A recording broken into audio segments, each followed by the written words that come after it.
और अगर हमारे क्षेत्र में इस तरह का जुल्म होगा तो हम लोग चुपचाप नहीं बैठे कि जब पार्लियामेंट चलेगी तो पहले दिन गुलदार की समस्या पे पार्लियामेंट की सीढ़ियों पर बैठ के आंदोलन करने का काम भी हम लोग लोकसभा के अंदर करेंगे। कि मीडिया का भी बड़ा सशक्त रोल है, उनको हमसे भी सवाल पूछना चाहिए, उनको एसी के कमरे में बैठे हमारे अधिकारियों से भी सवाल पूछना चाहिए और उनको इस निकम्मी सरकार से भी सवाल पूछना चाहिए जो 35 लोगों की जान की कीमत नहीं समझती है।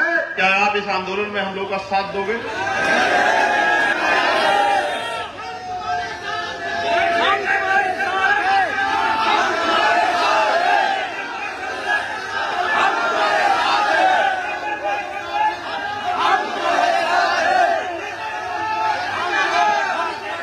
मैं और नेताओं के जैसा नहीं हूं, लेकिन क्योंकि आप जानते हो हमारी शक्ति को, मैं चाहता तो सारे अधिकारियों को यहां धूप में आपके बराबर में बिठा सकता था। आप जानते हो नहीं जानते इस बात को?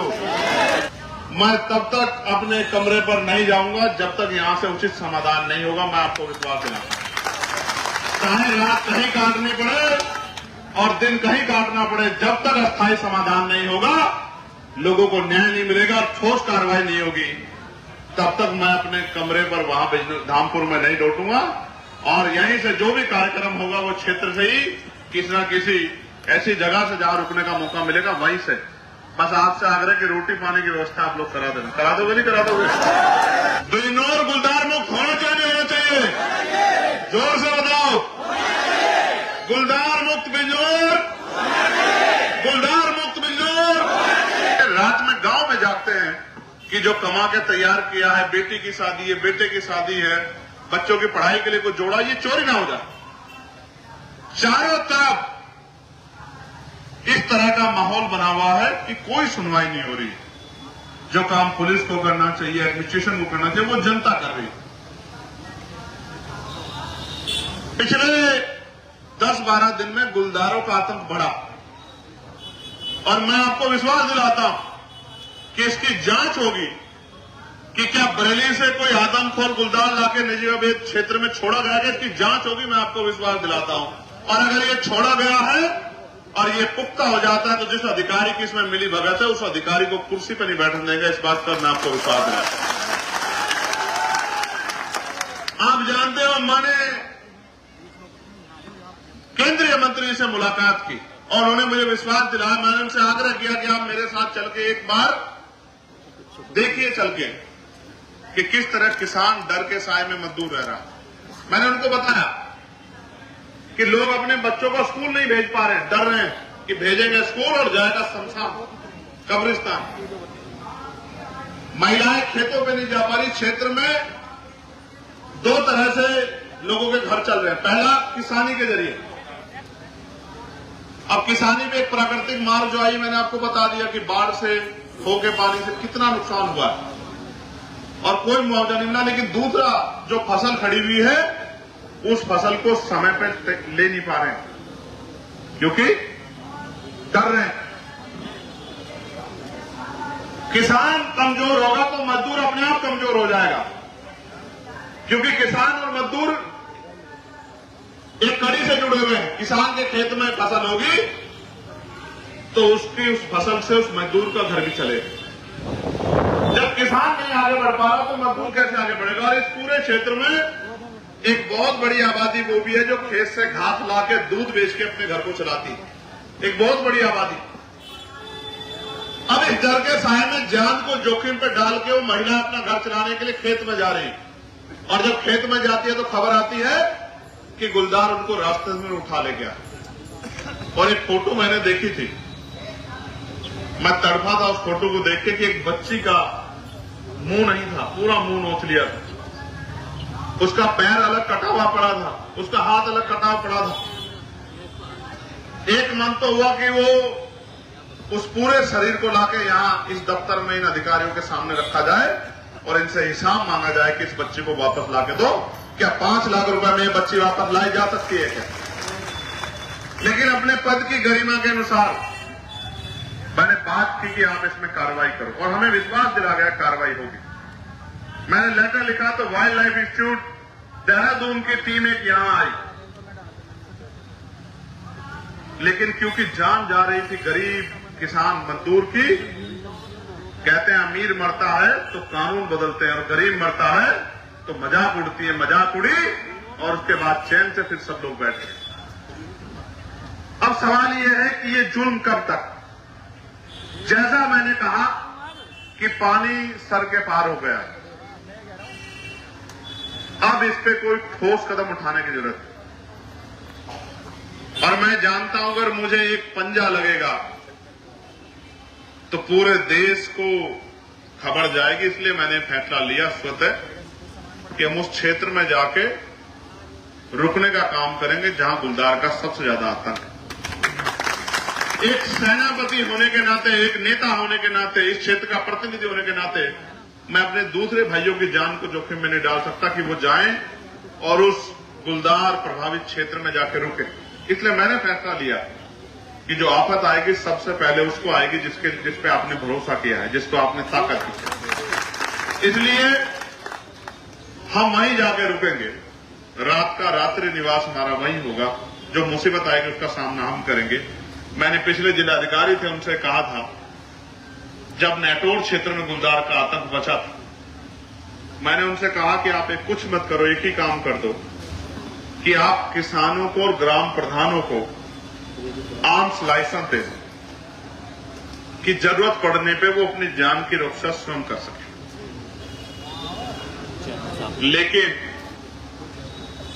सरकार इतनी हिम्मत नहीं जुटा पाई कि लोगों की जान की रक्षा हो सके और उन्होंने मेरी इस बात को नहीं माना।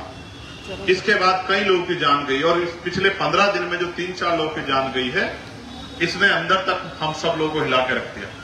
आज जो आप यहाँ गंभीरता से अपना समय, अपना कार्य छोड़ के यहाँ, भाई लांबा जी भी हमारे बीच आ गए हैं, तमाम हमारे साथी, हमारे सुरवीर सिंह जी जो हैं, जो जाट महासभा के प्रदेश अध्यक्ष रहे हैं, तमाम हमारे बहुत जिम्मेदार शख्सियत इस क्षेत्र के, तमाम हमारे पार्टी के सम्मानित संघर्षशील कार्यकर्ता पदाधिकारी, हमारी पार्टी के सम्मानित नेतागण, जिले के प्रभारी, मंडल के प्रभारी, प्रदेश कमेटी के मेंबर, तमाम लोग, इन्होंने मुझे सैकड़ों मैसेज करके चिंता जाहिर की कि हमें चुप नहीं बैठना चाहिए। और जब इनकी चिंता, हमारी चिंता ने एकजुटता दिखाई तो ये आंदोलन आज यहां जमीन पर दिख रहा। और आपने देखा मेरी घोषणा के बाद कई आंदोलन शुरू हुए, कई तरह से प्रयास किया गया, लेकिन ये प्रयास काफी नहीं, हमें ठोस समाधान चाहिए। और मैं आपको विश्वास दिलाता हूं कि इस बार इसका ठोस ही परिणाम निकलेगा और ये एक दिन के आंदोलन से नहीं निकलेगा। मैं मानता हूं इस बार आंदोलन जो है, अगर यहां की सुनवाई से काम नहीं चलेगा तो अगला आंदोलन दिल्ली में होगा या लखनऊ में होगा। मेरी बात को आप याद रखें। और पूरे प्रदेश के कार्यकर्ताओं को बुलाकर उस विधानसभा का घेराव किसान मजदूरों की रक्षा के लिए और उनके जीवन को मजबूत बनाने के लिए, उनको सशक्त बनाने के लिए हम लोग करने का काम करें। आप ये देखिए, 5 लाख रुपए का मुआवजा दिया जाता है। कितने पैसे का? सरकार ने गरीबों की जान की कीमत क्या लगाई है? सरकार ने हमारी माओ बहनों की जान कीमत क्या लगाई? सरकार ने आपके बच्चों की जान कीमत क्या लगाई? और जिस परिवार का कमाने वाला चला जाएगा, क्या 5 लाख रुपए में वो परिवार जिंदगी भर सर्वाइव कर लेगा? मैंने ऐसे परिवार भी देखे जिनमें छोटे छोटे बच्चे। ये मुआवजा नहीं, ये भीख। मैं लेटर लिखूंगा आज ही कि सरकार वास्तविकता में इन परिवारों का हाथ मजबूत करना चाहती है जिनके साथ तकलीफ हुई है, तो मुआवजे की राशि बढ़ा के 5 लाख से 25 लाख रुपए कम से कम की जाए, जिससे, क्योंकि जान की तो वापस नहीं कर सकते। जिसकी जान चली गई है, जान की कोई कीमत नहीं है। आप और मैं सब जानते हैं कि जो चला गया उसको वापस नहीं ला सकता, पैसों में नहीं तोला जा सकता है। लेकिन जिनके परिवार में हानि हुई है, तकलीफ हुई है, उनके आंसू पूछने में एक छोटी सी मदद ये मुआवजा हो सकता है। और क्योंकि 5 लाख रुपए देने पड़ता है तो सरकार को चोर भी नहीं पड़ रहा है। जब 50 लाख रुपए, 25 लाख रुपए का मुआवजा देना पड़ेगा तो 25 लाख रुपए किसान को तो देना ही चाहती सरकार। उसका उदाहरण है कि मुआवजा देख लो, आपकी फसलों पे 20 बीघे जमीन फसल गई और मुआवजा दे रहे हैं 200 रुपए, 2000 रुपए। इससे ज्यादा का तो पसीना लग गया किसान का, उसके परिवार का। बीज, पढ़ाई, नढ़ाई, खाद, पानी, ये तो सब छोड़ ही दो। तो 25 लाख रुपए ना देना पड़े, इस वजह से सरकार इस मामले का संज्ञान लेकर इस पर ठोस काम करेगी। फिर भी मैं मानता हूं इस सरकार की निष्ठा ये नहीं होगी कि लोगों की जान बचनी चाहिए। अगर निष्ठा होती तो 35 लोगों के खून से जब इतना बड़ा जो है खिलवाड़ हो गया, तब तो इस सोई हुई सरकार जागती। आपने सुना होगा ये सरकार भ्रष्टाचार की भेंट चढ़ गई है। अभी सरकार के नेताओं में आपस में जूतापतरी हो रही थी कि 65 करोड़ रुपए जो आया था, वो 65 करोड़ रुपए कौन खाया, ये सब आपके सामने हो रहा। और मैं जानता हूं कि सारे लोग बुरे नहीं है, कुछ अच्छे लोग भी हैं, लेकिन 65 करोड़ रुपए गरीबों के हिस्से का, किसानों के हिस्से का, ये 65 करोड़ रुपए लूटने वाली सरकार कभी किसानों की तेजी हितैषी नहीं हो सकती है। इस बात को भी हमें समझना चाहिए। और जांच करने की बजाय बंदर बांट करने में लगे हुए, आप समझिए। यहां भी जांच होगी, मैं आपको विश्वास दिलाता हूं। जो पिंजरे की बात आपने मेरे सामने रखी है, मैं आपको विश्वास दिलाता हूं कि अगली दिशा कमेटी की मीटिंग में उसके जांच के आदेश भी दिए जाएंगे कि ये किसके आदेश पे लगा, किसने प्रपोजल बनाया, क्या इसकी मार्केट वैल्यू है, कितने में ये जो है लगा है, कैसे इसका फंड्स रिलीज हुआ है, किस कंपनी को टेंडर दिया गया है, इसकी जांच भी हम लोग कराएंगे। लेकिन मैं आपको बताना चाहता हूं मेरे क्षेत्रवासियों कि सरकार को आपके मरने से कोई फर्क नहीं पड़ता। आज प्रदेश में नौजवान सुसाइड कर रहा क्योंकि बेरोजगारी बढ़ी हुई। आज किसान सुसाइड कर रहा, खाद के लिए लंबी लंबी लाइन लग रही। बारिश में भी महिलाएं किसान खेत उसके खाद के लिए, डीएपी के लिए डटी हुई, यूरिया के लिए कोई पूछने वाला नहीं है। और तो और किसानों की बात करने वाली सरकार डंडा बजाने का काम कर रही है, बुलडोजर चलाने का काम कर रही है, लोगों को पीटने का काम कर रही है, लोगों का हाफ इनकाउंटर करने का काम कर रही है। बदमाशों का घूटना टेकने वाली सरकार हमारी मजबूत पुलिस को भी मजबूर कर देती है कि वो इन क्रिमिनल्स पे कार्रवाई ना कर सके। ये सब हमारी आंखों के सामने हो रहा है। और जो फॉरेस्ट विभाग के लोगों का हाल है वो आपसे छिपा हुआ नहीं है। फॉरेस्ट के अधिकारी लोगों के आंसू पूछने के लिए, दो मीठी बात करने के लिए उनके बीच नहीं पहुंच रहे, उनके साथी भी नहीं बन पा रहे उनका हाथ पकड़ के। ये हालात है जिले के। इसलिए इस पूरे मामले को गंभीरता से हम लोगों ने लिया है और अब इस पे ठोस समाधान हम लोग करा के रहेंगे। हमारे तमाम नेता, तमाम हमारे साथी, तमाम यहाँ के सामाजिक संगठन, किसान हमारे साथी, सब लोग, जीतू भाई हमारे उत्तराखंड से चल के आए, तमाम साथी हमारे कमर कस चुके हैं। महात्मा विजयदास जी जो है वो मुजफ्फरनगर से चल के आए। तमाम जो है लोगों के अंदर पीड़ा है, क्योंकि ये किसी एक व्यक्ति की लड़ाई नहीं है, ये पूरे क्षेत्र की लड़ाई है, गरीब जनता की लड़ाई है, किसान मजदूरों की लड़ाई है। ये राजनीतिक लड़ाई नहीं है, ये लोगों की जीवन रक्षा की लड़ाई है। और लोगों की जीवन रक्षा का पन और पार्लियामेंट में जब हमने शपथ ली थी तो इस बात का हमने विश्वास दिलाया था कि हम अंतिम व्यक्ति की भी सुनवाई करने का काम करेंगे, अंतिम व्यक्ति की आवाज बनने का काम करेंगे। और अगर हमारे क्षेत्र में इस तरह का जुल्म होगा तो हम लोग चुपचाप नहीं बैठे। मैंने तो एक छोटा सा आह्वान किया था, आप हजारों की संख्या में यहां चले आए थे। मैं आप सबका भी बहुत बहुत धन्यवाद करता हूं। और बड़े बड़े जिम्मेदार लोग अपने काम छोड़ के आशीर्वाद देने के लिए यहां हम लोगों को पहुंचे हैं। उनके प्यार का, आशीर्वाद का भी हम लोग बहुत बहुत उनका धन्यवाद करते हैं। हाथ जोड़ के उनको जय भीम प्रणाम करते हैं। मैं आप सब लोगों को भी विश्वास दिलाता हूं कि आपका आशीर्वाद खाली नहीं जाएगा। आपका आशीर्वाद बिल्कुल खाली नहीं जाएगा। आपके आशीर्वाद से, आपकी मेहनत से, आपका पसीना जो आज यहां पड़ा है, ये इस क्षेत्र में इस गुलदार की समस्या को खत्म कराने का काम करेगा। मेरा आपको बहुत बहुत भरोसा है इस बात के साथ कि चाहे पार्लियामेंट हो चाहे सड़क हो। और इस बार जब मैं ये भी भरोसा दिला दूं कि जब पार्लियामेंट चलेगी तो पहले दिन गुलदार की समस्या पे पार्लियामेंट की सीढ़ियों पर बैठ के आंदोलन करने का काम भी हम लोग लोकसभा के अंदर करेंगे। और आप जानते हैं कि मैं अपने साथियों को भी इकट्ठा कर लेता हूं। वो मेरे साथी जो मेरा साथ देते, क्योंकि मेरी संख्या वहां कम है, अकेला आदमी हूं, तो जो किसान नेता हमारा साथ देते हैं उन सबको भी इकट्ठा करके इस नगीना की, बिजनौर की समस्या को राष्ट्रीय समस्या बनाने का काम हम लोग करेंगे। इस बात का भी मैं आपको विश्वास दिलाता हूं। मैं मीडिया के भाइयों से भी कहूंगा कि मीडिया का भी बड़ा सशक्त रोल है। उनको हमसे भी सवाल पूछना चाहिए, उनको एसी के कमरों में बैठे हमारे मान्य अधिकारियों से भी सवाल पूछना चाहिए, और उनको इस निकम्मी सरकार से भी सवाल पूछना चाहिए जो 35 लोगों की जान की कीमत नहीं समझती है, जो 35 लोगों की जान से इतना बड़ा खिलवाड़ होने के बाद भी और चैन से जो है अपने घर में पड़ के सो रही है। सरकार से भी सवाल पूछना चाहिए। लेकिन प्यारे भाइयों, मैं आपसे पूछना भी चाहता हूं, अगर इस आंदोलन को दोबारा से मजबूत करके आगे बढ़ाना पड़ा, क्या आप इस आंदोलन में हम लोग का साथ दोगे?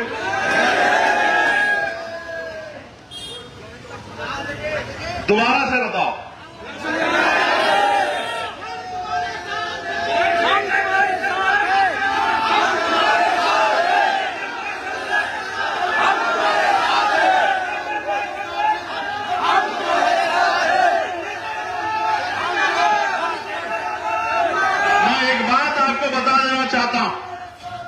मैं एक बात आपको बता देना चाहता हूं, सांसद बनने के बाद ये मेरा पहला धरना, क्योंकि यह एक काम ऐसा हो रहा है जो मेरी पहुंच से बाहर हो रहा। आप जानते हैं, अगर ये काम मेरी पहुंच में होता तो मैं कभी धरना नहीं करता। आप इस बात को जानते हैं, ये लोगों की जान का मामला है, वरना कोई ऐसा मामला नहीं। आप तमाम लोग बैठे हैं कि आपकी तरफ आंख उठी हो और मैंने धरना करने के लिए आपको कहा हो। आप इस बात को जानते हैं, मैं आपको रोकने काम करता हूं कि धरना मत करो। आपके पास आपका सांसद है जो आपके जगह अकेला धरना करने का काम करेगा। लेकिन इस बार मैं अपने आप को ऐसा है महसूस कर रहा हूं, क्योंकि अगर ये लड़ाई इंसानों से लड़ी जा रही होती, दबंगों से, सामंतियों से, किसान विरोधियों से, दलित मुसलमान पिछड़ा विरोधियों से लड़ी जा रही होती, व्यापारी विरोधियों से लड़ी जा रही होती, तो वहीं जाके इस आंदोलन करने का हम करते। लेकिन क्योंकि ये लड़ाई जानवरों से लड़ी जाती, ये जानवरों से लड़ी जा रही है और सामने समझदारी नहीं है, सामने आतंक है। इसलिए इस आतंक से ऐसे ही लड़ा जाएगा जैसे हमारी सेना आतंकवादियों से लड़ती है, इसी तरह से लड़ा जाएगा। सेना बन के हम लोग लड़ने का काम करेंगे।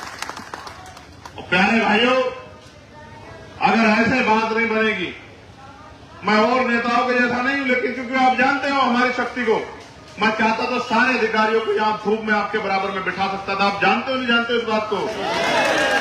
जानते हो नहीं जानते हो? लेकिन उनका अपमान करके मुझे कोई सम्मान नहीं मिलने वाला। सही बात, मैं इस बात को जानता हूं, इसलिए मैंने उनको आपके बीच में नहीं बुलाया। वरना मैं चाहता, आप देखते हो छोटा सा कोई मामला होता, बिजली विभाग के अधिकारियों को पकड़ के बंधक बिठा के वहां बिठा लेते हैं। वो तो छोटे छोटे संगठन के लोग हैं, हम तो देश के एक बहुत बड़े संगठन के कार्यकर्ता हैं, भीम आर्मी, आजाद समाज पार्टी कार्यकर्ता। अगर हम चाहते तो इन सारे अधिकारियों को आपकी जगह यहां बिठा के धूप में इनसे भी पसीना बहा सकते हैं। लेकिन सम्मानित साथियों, ये लड़ाई उन अधिकारियों से नहीं है, ये लड़ाई उस व्यवस्था से है। इसमें जो भी खामियां उसको दुरुस्त हम इनके जरिए कराने का काम करेंगे। और इसलिए मैं आपसे आग्रह करता हूं कि आप और हमें मिलकर अभी इस पे मजबूत संज्ञान लेना है। आज हमारा प्रवास जो है, रात्रि प्रवास रामदास वाली में रहेगा। कहां? रामदास वाली में एक जगह है जहां ये कब हुई घटना?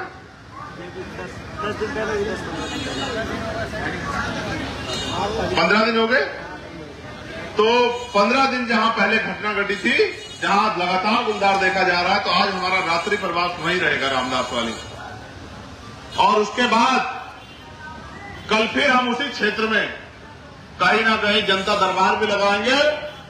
मैं तब तक अपने कमरे पर नहीं जाऊंगा जब तक यहां से उचित समाधान नहीं होगा। मैं आपको विश्वास दिलाता हूं, चाहे रात कहीं काटनी पड़े और दिन कहीं काटना पड़े, जब तक अस्थायी समाधान नहीं होगा, लोगों को न्याय नहीं मिलेगा और ठोस कार्रवाई नहीं होगी, तब तक मैं अपने कमरे पर वहां धामपुर में नहीं लौटूंगा।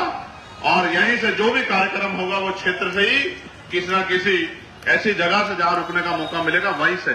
बस आपसे आग्रह की रोटी पानी की व्यवस्था आप लोग करा देना। करा दोगे नहीं करा दोगे? हैं? सच बताओ, दोनों हाथ उठा के बताओ, करा दोगे नहीं करा दोगे? नहीं, ऐसे तो बहुत मजबूत लोग बैठे हैं।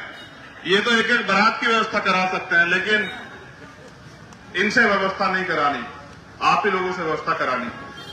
ठीक है, तो मैं आपका आभार प्रकट करता हूं और मैं इश्तियाक भाई भी हमारे बीच आ गए, तमाम हम अपने अधिकारियों को हमारे जिम्मेदार साथी जाके ज्ञापन देने के लिए बुलवा दें, उनको ज्ञापन हमारी टीम दे देगी। कहां ज्ञापन?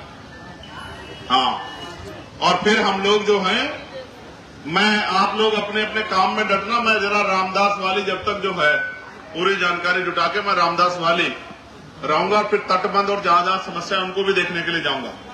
लेकिन जैसा मैंने पीड़ित परिवारों से भी मिलना है, लेकिन मैं आपको विश्वास दिलाना चाहता हूं कि इस बार आपकी लड़ाई अंजाम तक पहुंचेगी। पहुंचनी चाहिए, नहीं पहुंचनी चाहिए, बताओ पक्का? गुलदार का आतंक खत्म होना चाहिए, नहीं खत्म होना चाहिए? बिजनौर गुलदार मुक्त होना चाहिए, नहीं होना चाहिए? बिजनौर गुलदार मुक्त होना चाहिए, नहीं होना चाहिए? जोर से बताओ, गुलदार मुक्त बिजनौर, गुलदार मुक्त बिजनौर, गुलदार मुक्त बिजनौर। गरीब किसानों की जान की रक्षा, गरीब किसानों की जान की रक्षा, किसान मजदूरों को उनकी फसल का उचित मुआवजा, किसान मजदूरों को उनकी फसल का उचित मुआवजा, किसानों के साथ जो गुंडा राज हो रहा है वो बंद, किसानों के साथ जो गुंडा राज हो रहा है वो बंद, और गरीबों की सुनवाई होनी चाहिए, नहीं होनी चाहिए? ठीक है, बहुत बहुत धन्यवाद। जय भीम, जय भारत। और आज की सभा की अध्यक्षता जो हमारे कर रहे हैं, अभी तो ज्ञापन दिया जाएगा, बैठ जाओ, अभी तो वो अधिकारी बताएंगे अपनी बात, अभी नहीं खत्म हो रहा है। अभी ज्ञापन दिया जाएगा, अधिकारी अपनी बात बताएंगे और उसके बाद हम लोग प्रस्थान करेंगे। और अभी हमारे यहाँ 2-3 सीनियर लोग हैं, क्योंकि मैंने आपसे पहले भी कहा था कि मैं इस क्षेत्र का बेटा हूं। अभी हमारे बीच में सूरवीर सिंह जी हैं, लामा जी हैं, ओमपाल जी हैं, अभी हमारे यहाँ 2-3 सीनियर लोग हैं, वो भी 2-2 मिनट आपको आशीर्वाद देंगे और अपनी बात रखेंगे। मैं कैलाश लामा जी शुरुआत करूंगा कि वो आए और अपनी बात को रखें। जिंदाबाद, जिंदाबाद, जिंदाबाद,